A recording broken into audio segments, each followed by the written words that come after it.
Hiya, I'm Jasper, and welcome to your video review for The Wheel of Time, Season 2. As always, I'm going to give you the good, the bad, and the furry. To start off with the furry, not as much furry as the last season. The last season had CGI like Minotaurs, and this season they don't really do a whole lot of that.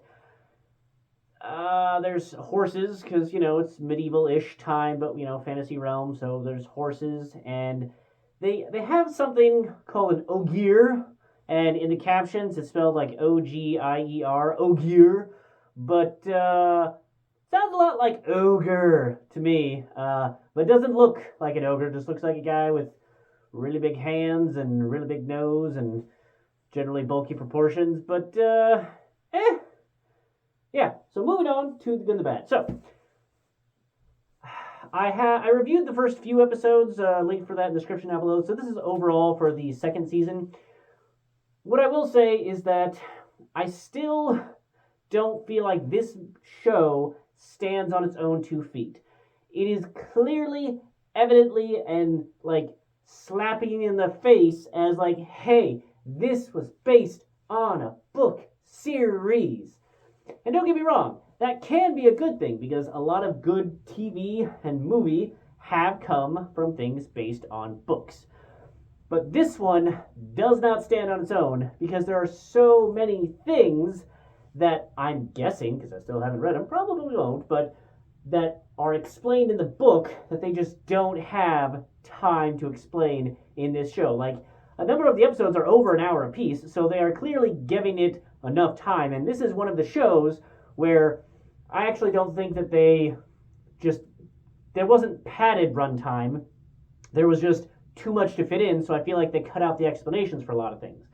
Even in the last episode, there was a thing that happened, and I was just like, did I miss the explanation of what this thing, or what would happen if this thing, why does everybody seem to know about this thing, and I don't understand what that thing or how that thing is doing the thing? I'm trying not to spoil, but it's confusing to me, and it was not the only time that sort of thing happened, and I would say that it was well into the last half of this season before I really started to understand some of the terminology and rules within their realm. Now, they have stuck to their rules quite well from what I remember vaguely of the first season because of how long ago it was, and then from the beginning of the season. It's not a fault of them for breaking their own rules, it's just that the rules that they set out and how those rules operate were just so vague and unclear to somebody who hasn't read the book. So I didn't like that because it was just, there was so much where I was like, okay, what are we supposed to be seeing here? Or how does this work? Or what is the relationship between this, that, and the other thing? And what is the significance of this? And why is everybody freaking out about that? So there's a whole lot of that going on that bugged me. That being said, in my first few episodes review of this season, I was just like, probably not going to watch the rest of them. But then I did, because it is compelling. So I'm a sucker for CGI wizardry magic thing, built in, magic. And this has a decent amount of it. It's not an overwhelming amount, but I think it's a better amount than the first season, and it's used better.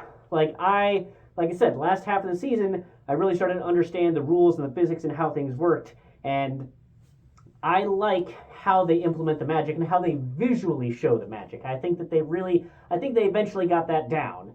And they focused on the human things and the real settings and yada yada, so that they don't focus on CGI that maybe they weren't the best at.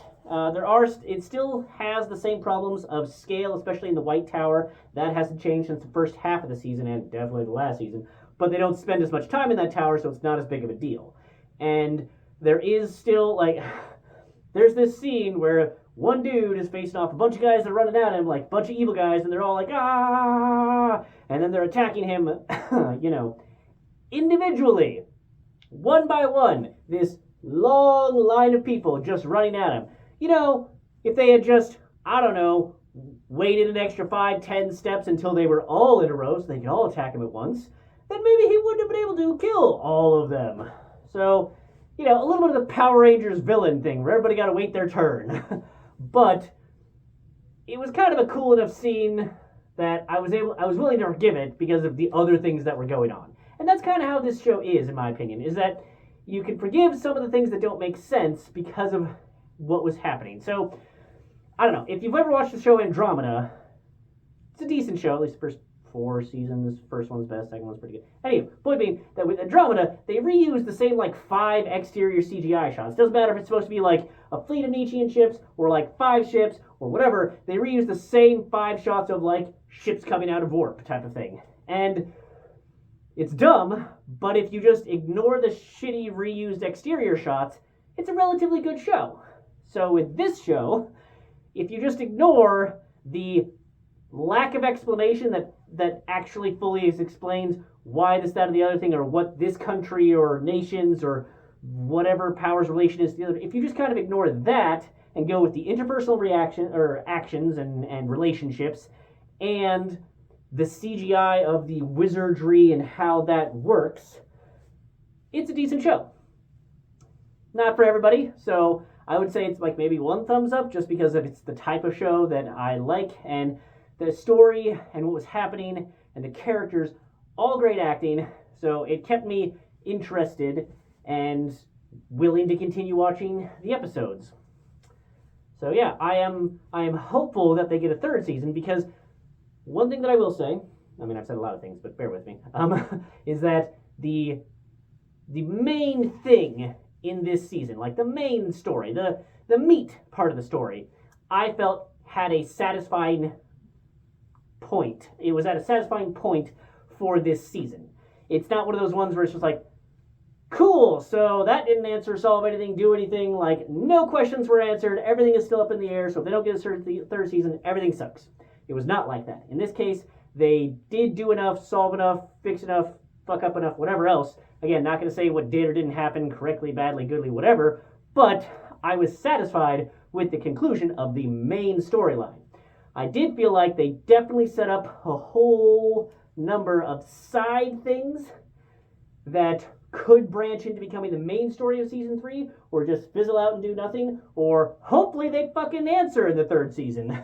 Which I hope they get. On IMDb, it has a 3rd season thing, but I know with the Writers and Actors Guild strike, force majeure and all that jazz, who knows? I don't know, but I hope that this show gets another season. Side note, Rosamund Pike, I like her as an actress. I think she is a good actress. She was in Gone Girl, Jack Reacher, and a number of other things, and I like her in them. But what I will say is that, especially this season, I don't know if it's just me, if I just noticed it and now I can't unsee it, but her eyebrows, I don't know why I'm doing facial, you can't see it, but her facial expressions, it always looks like she's surprised because of just how high up her eyebrows are from the rest of her face. At least now. I don't know if it's always been like that, or maybe that's just what she was going for with this, but now that I've seen it, I kind of can't unsee it in this season, so I'm sorry that maybe you won't be able to unsee it. But great actors all around. It's a great performance and great actors. But I gotta point it out because I noticed it now. But yeah, the actors were all good. So yeah, I liked it well enough. That's that's about all I have for this one. So thanks for coming. Thanks for watching. Hope to see you the next one. Bye.